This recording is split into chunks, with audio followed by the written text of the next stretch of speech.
Hi, everybody. It's Andra Annette. You know me from Kitchen Chats with my girlfriend Karen.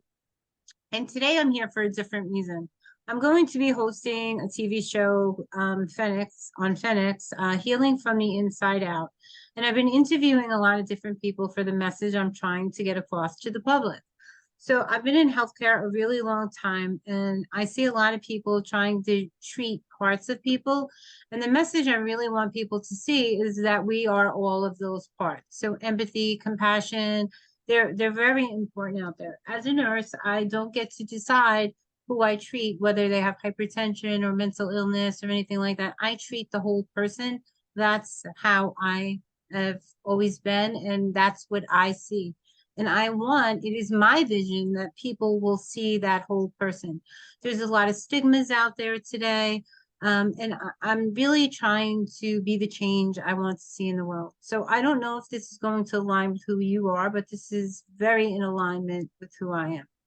And in the course of me talking to people, I had the distinct pleasure of meeting our guest today, and his name is Dale Walsh. So I just want to tell you a little bit about his background.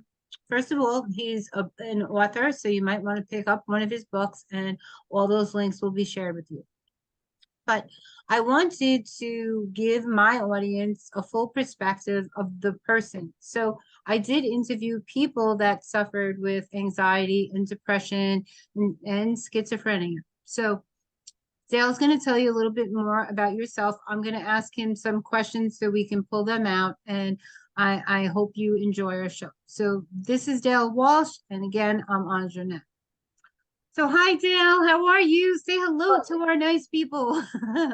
Hi, Andra Annette. Thank you very much for having me. Thank you, everybody who's attending, and I hope I can be enlightening or at least interesting and insightful. So it's great to be here.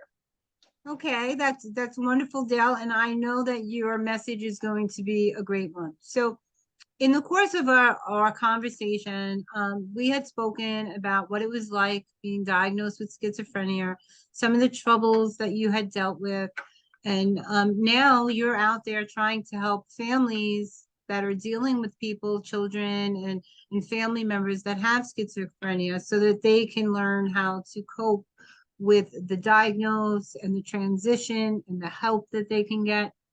So a lot of the medical community believes in just medicating people. I don't believe that's always the answer, and I think it should be left to the individual.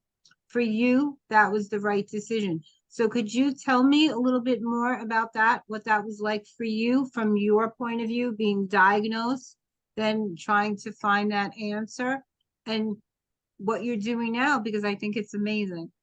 Well, if I could go back a little bit and just give a little bit of my story as some background, because I think that's important if we're going to talk about medication. And I feel that I've been very blessed to have found my medication very early on, and I think that's like a foundational corner of my recovery. But a lot of people have trouble finding the right medication, and but let me get started at the beginning. So in 1975, I was a freshman at Dartmouth College in New Hampshire, and I had a very successful academic freshman year. I had like a B plus, A minus average in upper level courses, and but I was like doing a lot of drugs. I was doing marijuana every day. I was doing hallucinogenics and like mescaline and LSD. I never really got into cocaine, but basically I did everything else. And I always drew the line in heroin, of course. So, but I was doing very, very strong Ivy League marijuana every day. So I went to the summer after my freshman year. I continued with my education, and basically I reached a tipping point where I fell into schizophrenic delusion. I was walking around campus telling everybody what I thought was a great joke, which was, "Hi, I'm God," and then I would see how long it was before I burst into hysterical laughter, because how could God be 5'8"? So it really started as a joke, but fortunately or unfortunately, authority didn't take it that way, and So one Tuesday I was a successful, fairly Ivy League student, and the next Tuesday I was in a mental hospital in New York City, where I stayed for 13 weeks and was given drugs. I was given Thorazine.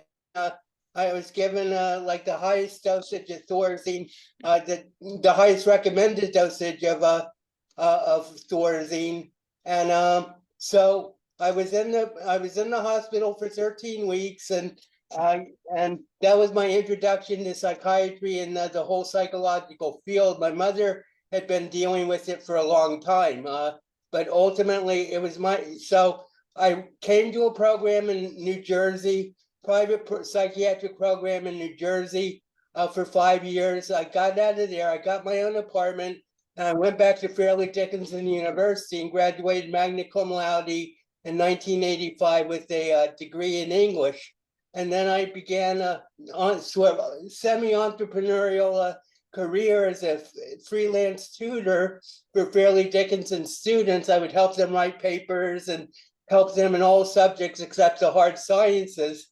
And then basically I finished that, and I got a little burned out from that. So basically for a long time I was just like drinking beer and smoking pot and hanging out with friends. And so that ended in 2007 when I made a secret vow to my mother never to do marijuana or beer or any drugs, illegal drugs anymore.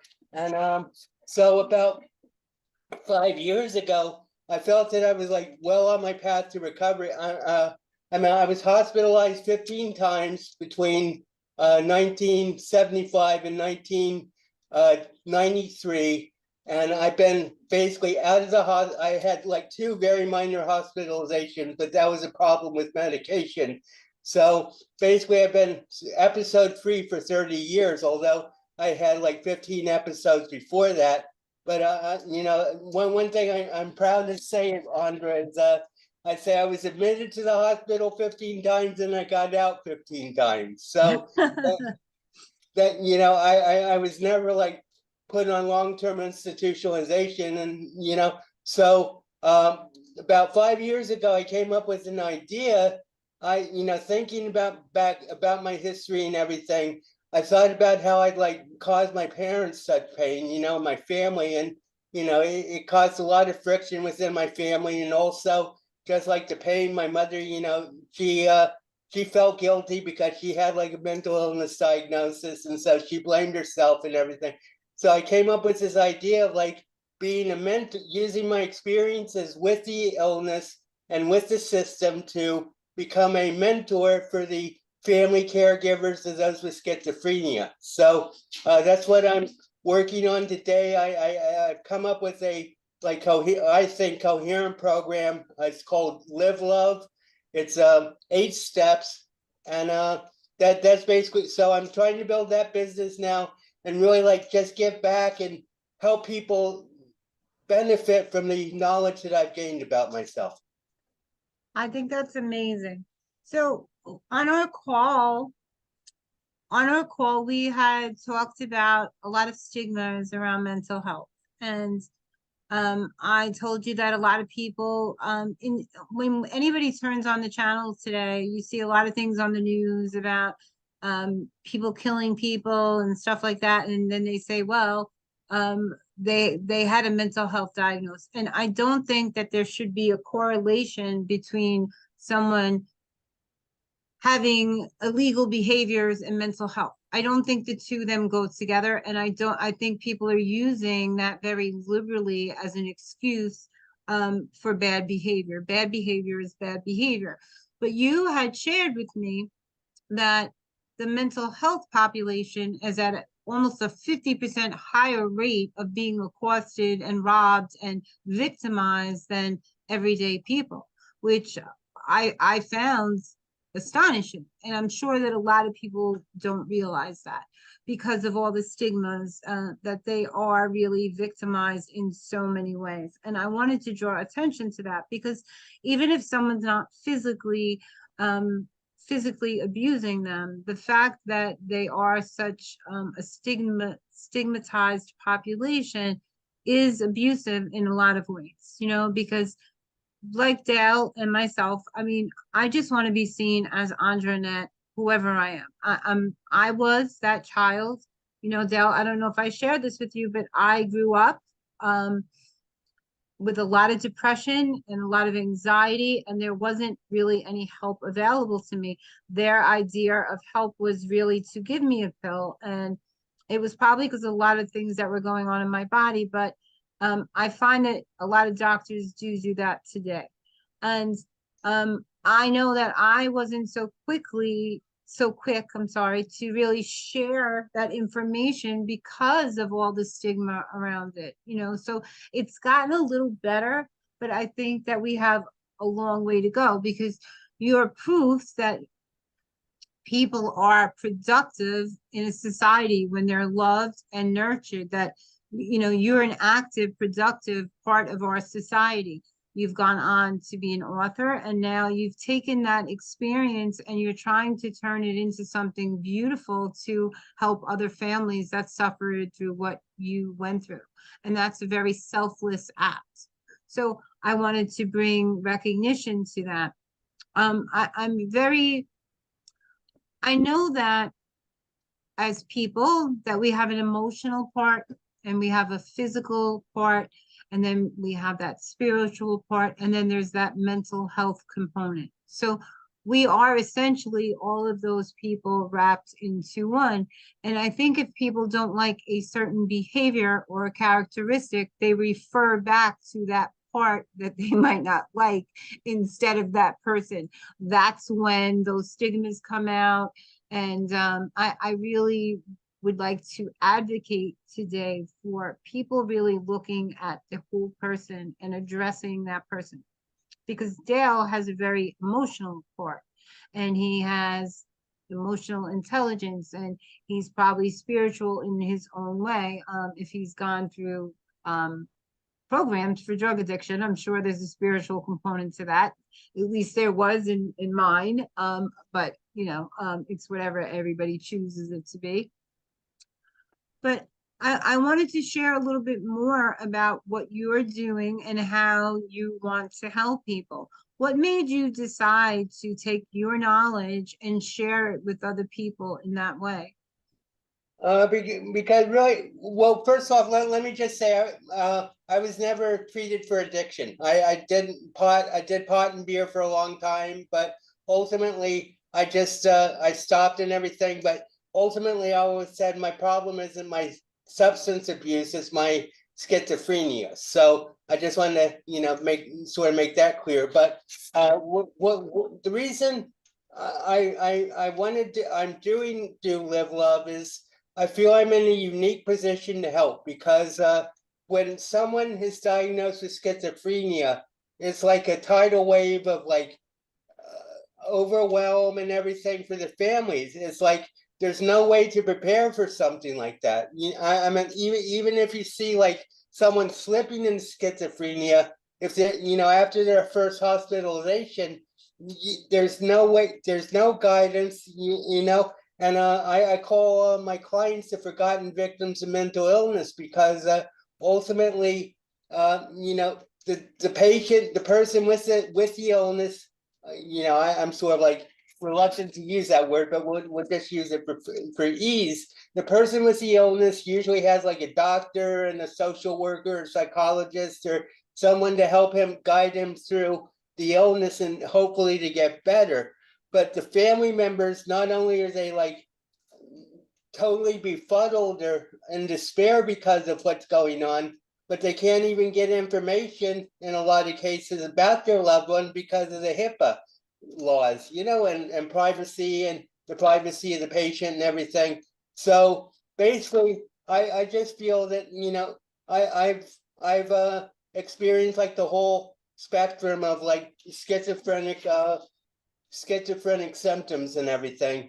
And I just felt that like my experience is like an invaluable gift that I can give to the world. I mean, it's basically a calling from God. I mean, I look back on my illness, and rather than say, why did I get this and be a victim and say, what happened to me? What did the universe do to me?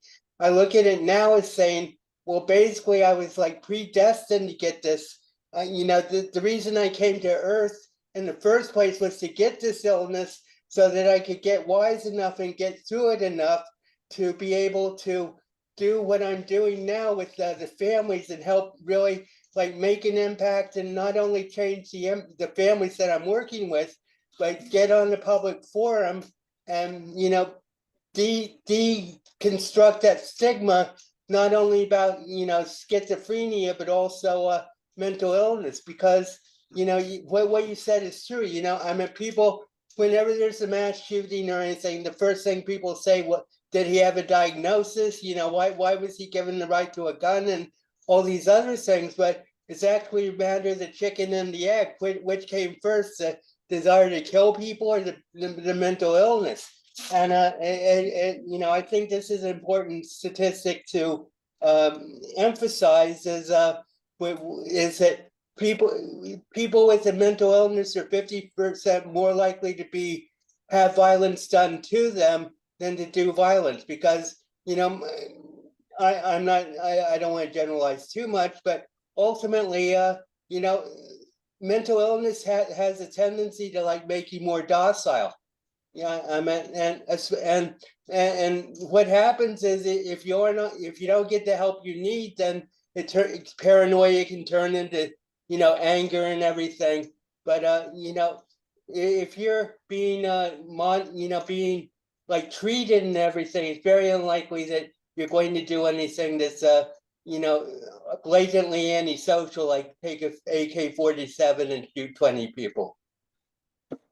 But I think that you also mentioned something in there that's important to look at too, because what did come first, the mental health issue or the violence? So why is it that they slipped through the cracks and they didn't, I said the cracks, the cracks, and they didn't get that help, that help wasn't available to them. So a lot of people still don't have basic health care in our system today. And how do they get on medication and get that help when they don't have access to the system because it's broken? So that's another component of that too. So people need to accept that blame, because we've created a system that is essentially broken, and a lot of people are slipping through those cracks and not getting the help that they need and they're richly deserving of. So it's very easy to identify a problem, but we need to start looking at better solutions. And certainly dropping stigmatism would be one of the easiest things to do. So I think that the more that people come and speak out about this unfairness, because it is unfair to treat somebody different because a disease or a diagnosis. Because I want to be very clear here. Nobody asks. He's very loving, and I was so proud of you when you said, this is my destiny. Because he could take this a very different path. He could be angry. He could be one of those people that said, "Why me?" But he's not. He's taking his experiences and he's turning that around into something that can help someone else, and that's a beautiful thing. I don't know if it's Tony Robinson or Dean Graziosi that says life doesn't happen to you, it happens for you, because I've worked with both of them in the same program. So right. I don't remember which one it was, but I believe it was Tony. But it's true, and a lot of us don't see that. It's very easy to sit in the pity part and give up and not get that help. But you fought for your help and you did what you needed to do to be the productive person that you are today. And you take total responsibility, which I applaud for. You said you put your mom through a lot of stuff and you accept responsibility for that. And because of that, you're now trying to help other people maybe learn something so they don't have to make those mistakes. And that's a beautiful thing. But I do want to talk about your other parts because okay. I don't want to be guilty of what I'm, complaining about. So you've always had an interest in writing and you are a published author. So you've been putting yourself out there. You didn't go through a publisher or anyone like that. You just said, this is what I want to do. Let me put my thoughts out there. So can you tell me a little bit about your books? Sure. Well, actually, I've had two phases in my writing career. One is before graduated from Fairleigh Dickinson, when I wrote 6 novels. I call them future fantasies because I'm an English major. I'm not a scientist, so I don't call them science fiction. I call them future fantasies. But they have all these trappings of science fiction, like starships and nuclear wars, and But basically, so I call this my bestseller for the 20th century, which I still haven't published, is called Velvet Velours Follies Book 2, or The Flight of the Dialina, which is my spaceship. So it is so that's a part of a trilogy that I wrote. And so I did that before I graduated from college. And then when I did graduate from college, I turned my focus completely to poetry. And I mean, they say that you have to do 10,000 hours of practice before you become a master, and I feel that I've really done that. I have a archive of, at this point, like 4,500 poems. Wow. I put out 5 collections on Amazon, and let me just say about Amazon is that if you have the desire to become an author, it's never been easier. I mean, with the internet and Amazon and everything, Amazon has its own self-publishing wing called Kindle Direct Publishing, and KDP. yeah, and you can, but the ability of people to make an impact and to grow themselves through their own writings and everything.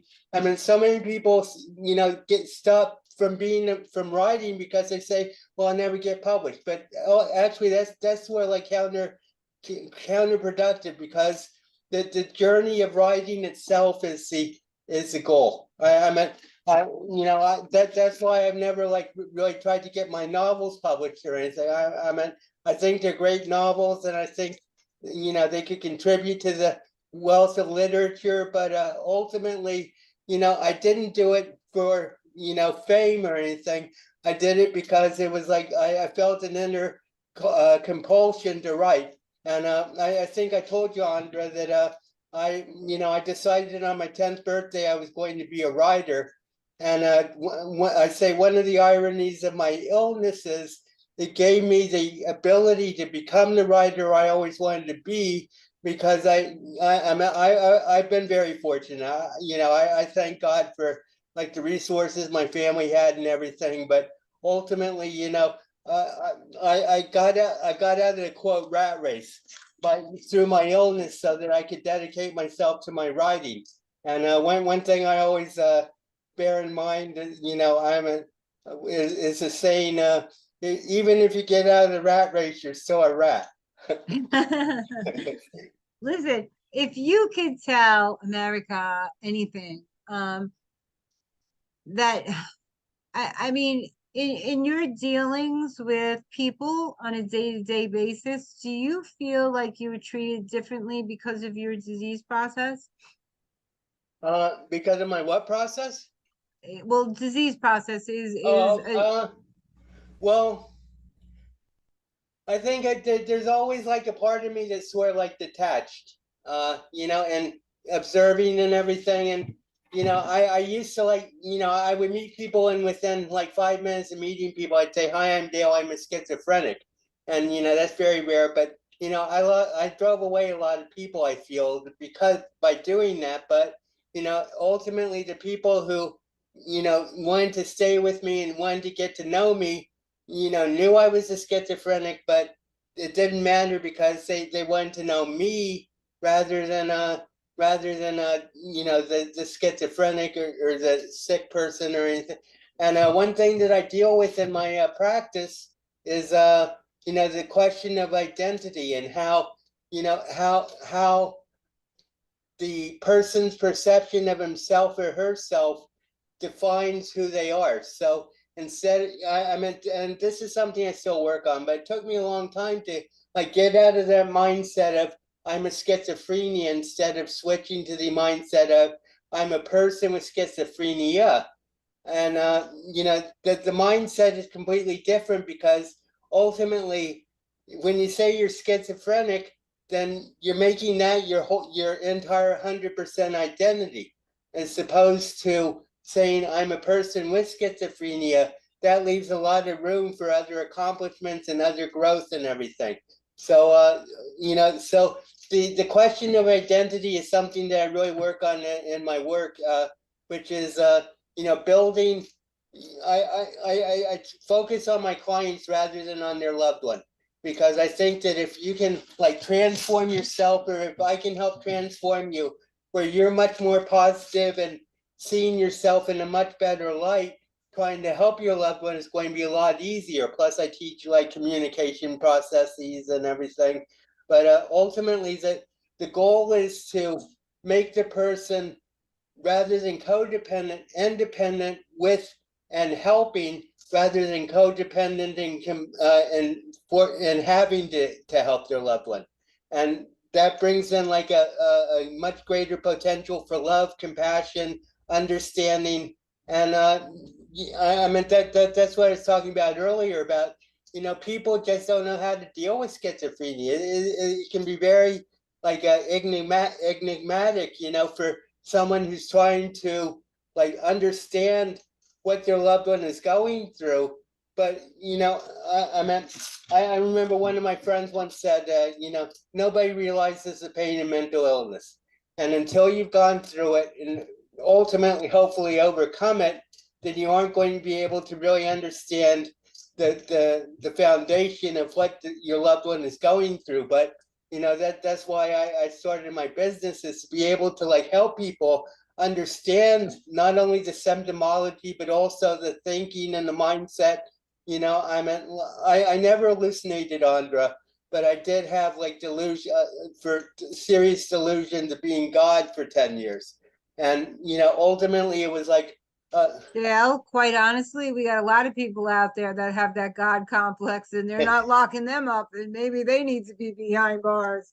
So, well, my point about delusion is, a delusion isn't just like one or two thoughts. It's a whole paradigm of thought systems that has to be dismantled in order for the person to get better. And I had an experience that like made me realize how absurd and actually, like sick it was to say I was God for so long. But uh, but that's it was an event where I saw the world incinerated in a thermonuclear holocaust. I saw the whole earth like destroyed in a thermonuclear holocaust. And that was basically, my wake-up call to say, if you insist on saying you're God, you're going to lead people to a destruction that you don't want. So ultimately, my point about delusion is, it's not just one or two thoughts. It's like a whole thought belief system that has to be, rather than attacking the castle with a battering ram and trying to knock down the gate, it's like a matter of like little hits, little hits, like just knocking away the brick wall that's keeping your loved one separated from you.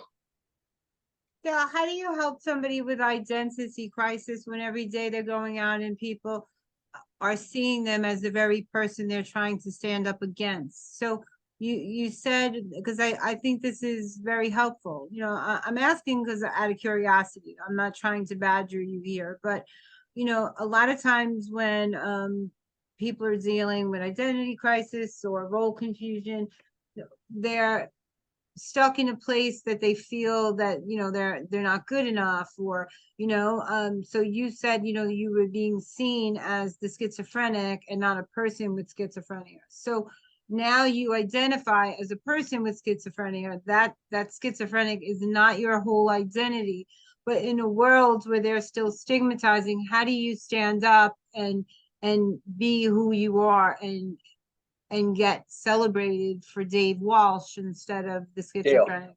Yeah, yeah. Well, I think the real secret is self-awareness. I don't know if you know the word agnosia, but agnosignosia is a concept that's like talked about extensively in this Dr. Javier Amador. He wrote a book called "I'm Not Sick and I Don't Need Help," and it was like how he came to terms with his brother's schizophrenia. So, but basically, they prove that 50% of those with mental illness suffer from agnosignosia, which is a term taken from neurology for stroke victims, where the person with the illness can't conceive that there's something wrong. So 50% That of part of their brain is shut off, what is usually by the stroke. well, we're talking about psychological here, but it's a term borrowed from neurology, but it's been applied to psychiatry. But ultimately, he says that 50% of people suffer from agnosignosia, which means that they aren't open to treatment, they aren't going to be medication compliant, and they think that nothing's wrong and that everybody else is crazy. So, rather than like say, well, you're the crazy one to them, I mean, one thing I teach is a reaction versus response, and just not jumping to the first conclusion when someone is confrontational, but just taking a second or two to like take a breath and say, okay, so for instance, if a schizophrenic says to you, I don't know if you have any children, but if you had a schizophrenic child and he said, "You're not my mother," I mean that's the natural reaction is, of course I'm your mother. How can you even say that? How can you even think that? But if you respond, you say, "Why do you say that? That hurts me a lot. Why do you think I'm not your mother? Because everything I've done for you is a sign of my motherly love for you." And that like takes the argument, and that takes the confrontation out of the conversation. And and schizophrenics can be very confrontational. Sometimes to get attention for whatever reason they do it, whether it's to get attention or because they believe what they're saying or whatever. But if you respond, then you're much more likely to be able to start a dialogue rather than just lead into more and more intensive arguments where you think you're right and your loved one is psychotic, and he thinks that he's right, and he thinks you're the one who's psychotic. So That could be problematic. right. But so ultimately the goal is to become self-aware and to get out of that. I mean, when I saw the world, incinerated in a thermonuclear holocaust, that was the end of my agnosignosia, because I realized how delusional I'd been for the last 10 years. I mean, this happened 10 years into my recovery. And I became a different personality for the next 30 years until Dale, the original personality, came back from wherever he went and reclaimed his body. But ultimately, I just feel it's self-awareness and attitude of love, compassion, empathy, faith, and patience are the basic needs for dealing with schizophrenia, with a loved one with schizophrenia. I'm not going to say schizophrenic loved one. I'm a loved one with schizophrenia. I don't think that's so much to ask. I think that's what most of the population wants, to be loved and appreciated for who they are and to be valued as a person. Can I ask you what it was like for you when you got that diagnosed? If it's difficult to talk about, but your first time hearing, you're a schizophrenic, what went through your mind?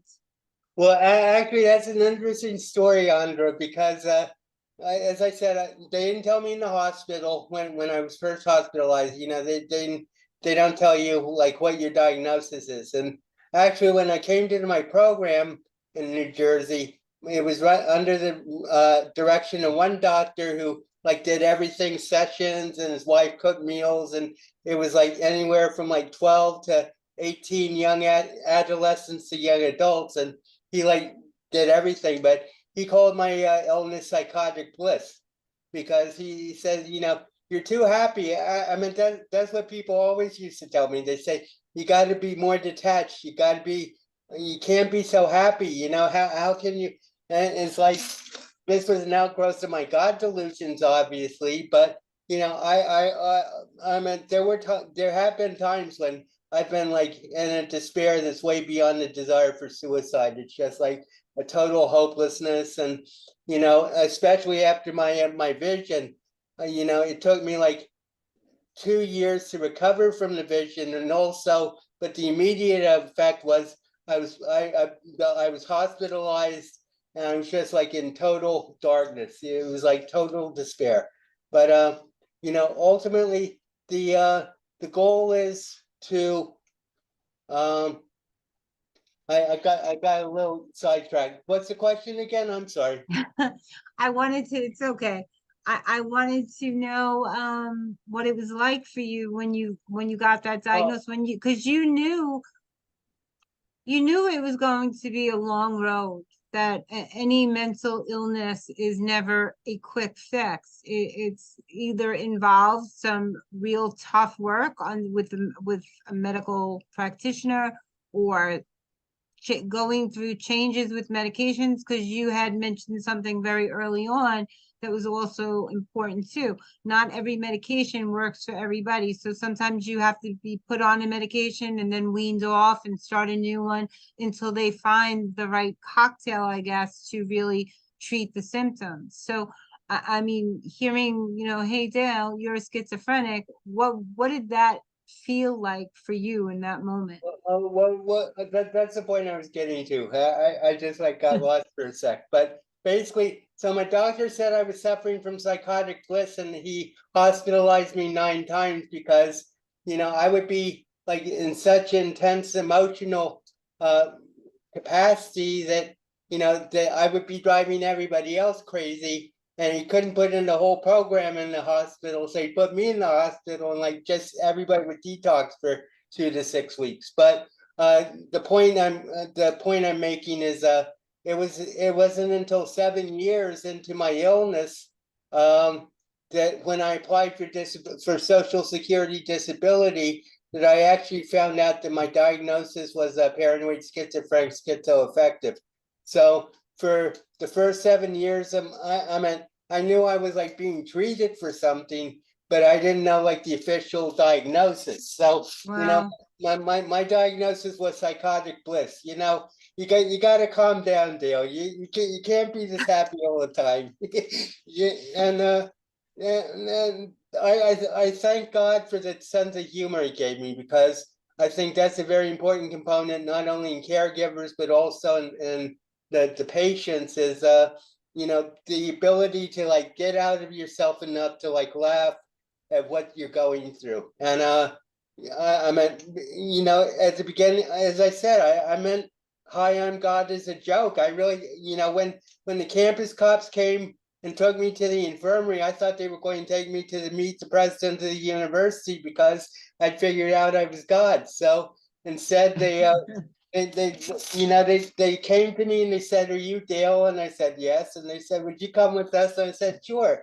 So I figured they were going to take me to meet the president of the university, and instead they took me to the infirmary, where I was interrogated for the next 4 hours by 4 sets of Ivy League psychiatrists, who then put me in a room, shot me full of drugs, and 3 days later I was in a mental hospital. Wow.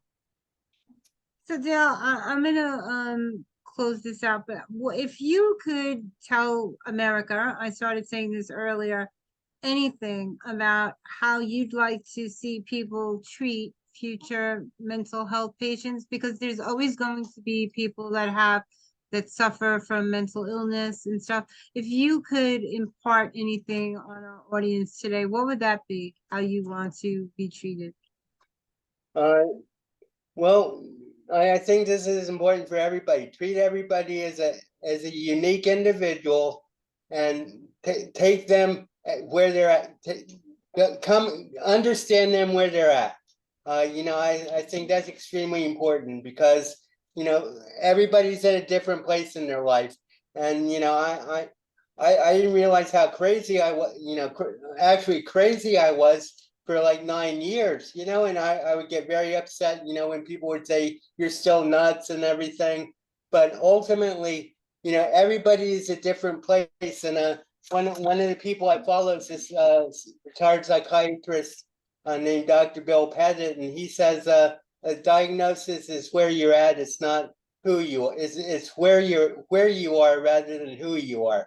So I think I'm a living testament to the fact that you can no matter how dire things seem, there is a possibility of the recovery, and just keep that in mind, and judge people as little as you can, and just enjoy their company, and if you feel they're distressed or need help, then help them so much as you can. Just give them love and compassion, and listen to them. And ultimately, the goal is not to cure them, because ultimately they have to cure themselves. They have to want to recover. They have to want to get understand not only that they're sick in the first place, but also that they want to get better.